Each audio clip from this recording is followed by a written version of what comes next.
আসসালামু আলাইকুম। তো আপনাদের সাথে একটা হাদিস শেয়ার করি। তো রসুল সাল্লাল্লাহু আলাইহি সাল্লাম বলেছেন যে তোমরা মৃত্যুর কথা অধিক স্মরণ করো, এটা তোমাদেরকে গুনাহ থেকে পৃথক রাখবে এবং দুনিয়ার লোভ লালসা থেকে দূরে রাখবে। ছোট্ট একটা ব্যাখ্যা দেই। একবার সাহাবারা রসুল সাল্লাল্লাহু আলাইহি সাল্লামকে জিজ্ঞাসা করলেন, ইয়া রাসূলুল্লাহ, এমন কি কোনো আমল আছে যা করলে আমাদের অন্তর নরম হবে?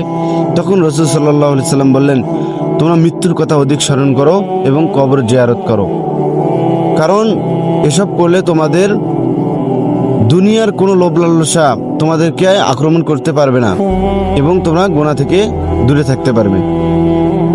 তো তখন সাহাবারা এই কথা শুনে বুঝলেন যে ব্যক্তি মৃত্যুর কথা অধিক স্মরণ করে সে দুনিয়ার কোনো গুনায় লিপ্ত হতে পারে না এবং সে আখিরাতের পথ গুছাতে থাকে। তো হাদিসটা শেষ পর্যন্ত শোনার জন্য আপনাদেরকে ধন্যবাদ।